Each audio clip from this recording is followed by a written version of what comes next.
So I figured I'd keep the ball rolling here with MCU Phase 3. If you don't know, I've covered MCU Phase 1 and Phase 2 films, specifically the top 5 that you should watch on your journey to Avengers Doomsday. These lists should be able to apply to both new MCU viewers and those of you that have seen it but just want a quick catch up. I'm not going to be diving into spoilers, just a heads up. So these will be kind of vague, but hopefully not too vague. Now, this phase has by far been the most challenging for me because it includes the most films. In the last two, I've had to eliminate like one or I think even like two, but it wasn't difficult. This one, on the other hand, is where I really had to get down to the nitty gritty of being like, okay, knowing what these films have, or these movies have, if I had to pick five that are just essential, like you cannot go without seeing them. That's kind of how I went about this. So, if your favorite movie from Phase 3 isn't on here, it's not really on me. It's just kind of the way the list goes. I'll be starting in order too, so you should probably watch these in order. Starting out, I have Captain America Civil War. Marvel's Captain America Civil War finds Steve Rogers leading the newly formed team of Avengers in their continued efforts to safeguard humanity. But after another incident involving the Avengers results in collateral damage, political pressure mounts to install a system of accountability, headed by a governing body to oversee and direct the team.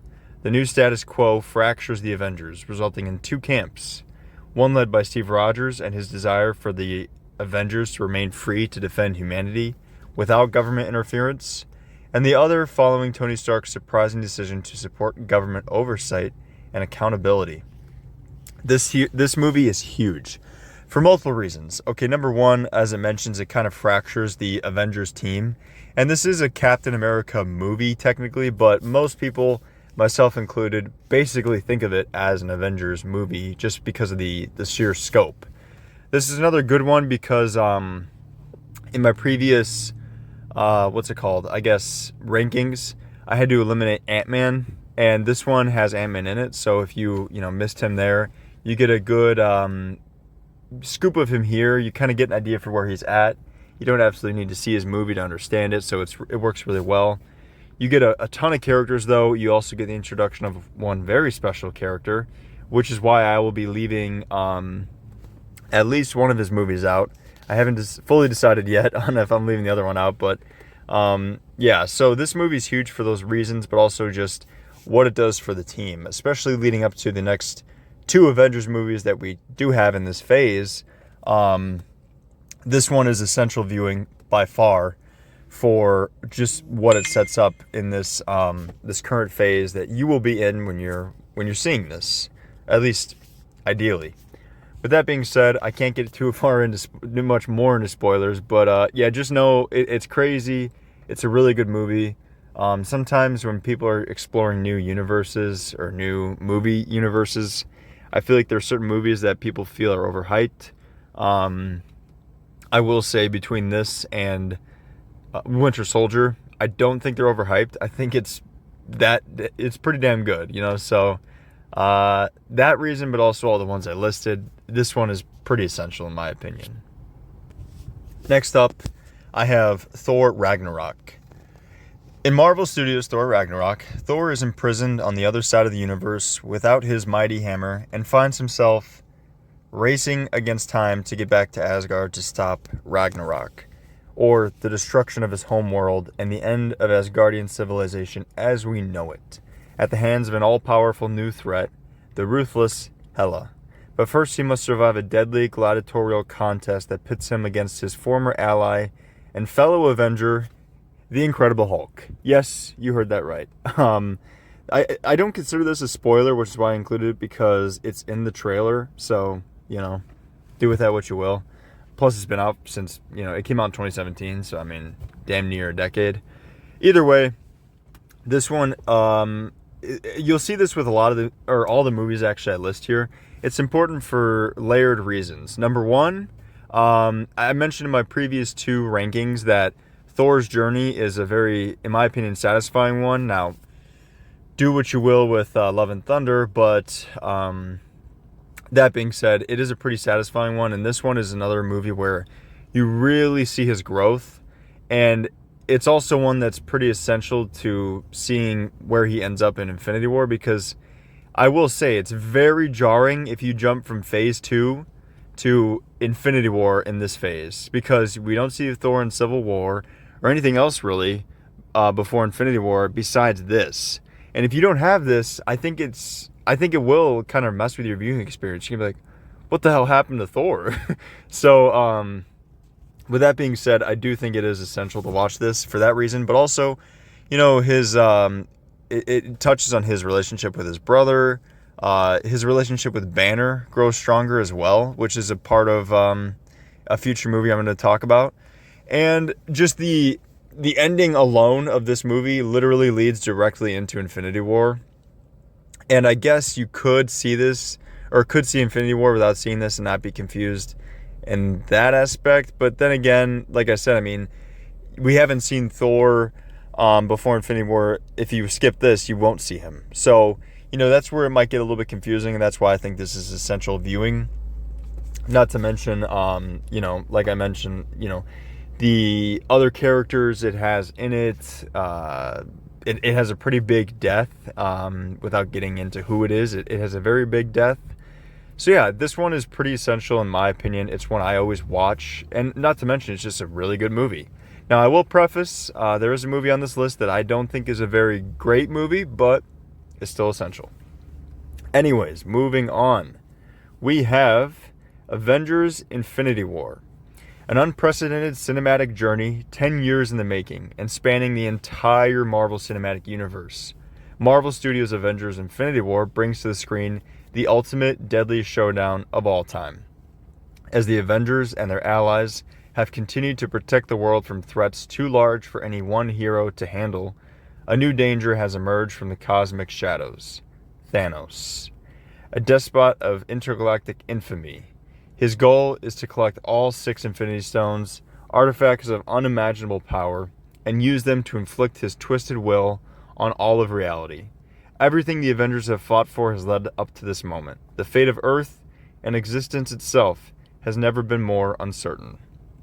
Now, this movie, I don't even know what to say about this, guys. I don't even know where to start. It is, number one, it's an Avengers movie, and I said in my previous video or videos that all Avengers movies are essential viewing, and this, by far, takes the cake. The opening alone sets up an entire other TV show and has one of the biggest character deaths we've seen thus far in the MCU. Now, some get into the nitty-gritty of whether it's an actual death, but that's besides the point, because when this came out, it was a death.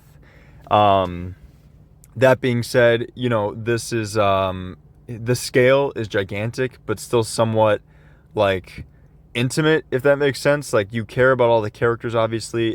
As I mentioned, I mean, it spans 10 years. So every movie you've watched up to this point, even if it's just been the 5 I've been giving you for each phase, it all leads to this, and it does not disappoint. This is by far one of the best movies in the Marvel Cinematic Universe, and for good reason. It's not just hype. I mean, it's a genuinely intriguing story. Thanos is a threatening, yet interesting villain.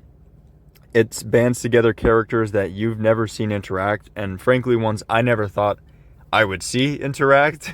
And that's the most fun about these team-up movies, for me at least, is seeing the different interactions and how people react to other characters' existences, if that makes sense. So it's just a lot of fun, start to end. If anybody tells you this is not essential viewing leading up to Doomsday, they're wrong. Most of my lists can be kind of, well, maybe you could swap this out.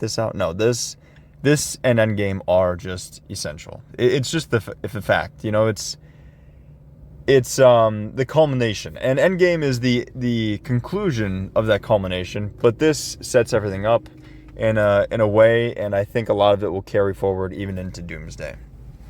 With that being said, I'm going to be moving on to my 4th pick, and this is going to be definitely the most controversial of this video, of this list, maybe of all of these MCU ranking lists. But I'm going to put Captain Marvel. Set in the 1990s, Marvel Studios' Captain Marvel is an all-new adventure. from a previously unseen period in the history of the Marvel Cinematic Universe that follows the journey of Carol Danvers as she becomes one of the universe's most powerful heroes. While a galactic war between the two alien races reaches Earth, Danvers finds herself in a small band of allies at the center of the maelstrom. Now, this one, you may be wondering, why did I pick it? Because a lot of people hate on it. And even if you haven't seen the MCU, you probably know the hate Brie Larson got. I'm not here to give a take on that. If you want my take or stance on that, I'll probably have to make a video just because there's so much depth to it. Either way, this is the video I was hinting at earlier where it's like definitely not the most popular, definitely not the best on this list. I think there's honestly a few movies better than this on the list, but I do think it's essential for a couple of reasons. Number one, the alien races that they introduce are not only very important in Marvel Comics, but they're very important to the greater MCU, and Kevin Feige even recently confirmed they will continue to be important to the greater MCU after Secret Wars. So that it spans, it stretches, and that's a big, big deal. Number two, the post-credit scene of Infinity War will have you asking some questions, and this movie will answer those questions, in my opinion. And I do think it's important because otherwise you will be kind of thrown for a loop. Same thing with, like, if you didn't watch Thor Ragnarok and you saw Thor, the same thing would happen if you just watched Endgame and you didn't watch this. I think a lot of people would probably be, I don't think it's like that important, but I do think you'd be confused. Plus, you know, like I mentioned, a character like Carol Danvers she's a huge character. She's a very powerful character. And there's characters like Doctor Strange in this phase that I did not include, and that's solely because I had to pick between, certain elements that Doctor Strange has, like I don't know how to explain it other than like an element that Thanos is after, Doctor Strange has, but in my opinion, they explain that well enough in Infinity War. Like, they dedicate more than enough time in Infinity War that I think the audience can get it, and I think you can get it if you're a first-time viewer. Not to mention, they do spend quite a bit of time with Doctor Strange in Infinity War, to where if you didn't see Doctor Strange the movie, you really are not missing much, especially given that the post-credit scene for that doesn't really end up going anywhere, at least not somewhere important so far. The time of me making this video. So yeah, I think you get more than enough Doctor Strange and explanation for that and the motivations to why he's important in Infinity War. Whereas Captain Marvel and the stuff that this movie sets up, there's really no other way to get these explanations unless you see other projects in the future. But you'll know what I'm saying when you come across them. When I say those other projects, if you just watch them, I think you'd be confused. So yeah, that's why this is going here. I think it is essential.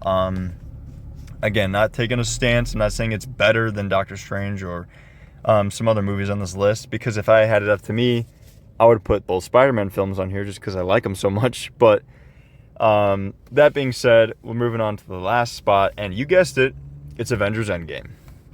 The grave course of events set in motion by Thanos that ended Infinity War, I'll say, fractured the Avengers' ranks and compels the Avengers to take one final stand in Marvel Studios' grand conclusion to 22 films, Avengers Endgame. Ladies and gentlemen, this is the conclusion of all conclusions. Now, there are some deranged people online who will have you think that this is a bad movie. Hell, even a bad conclusion. And those people, in my humble opinion, are wrong. This movie does everything Infinity War does, only I will say Infinity War did it better. Infinity War is a better movie, but also Infinity War did not have the pressure that this movie had, which is saying a lot because Infinity War had some pressure.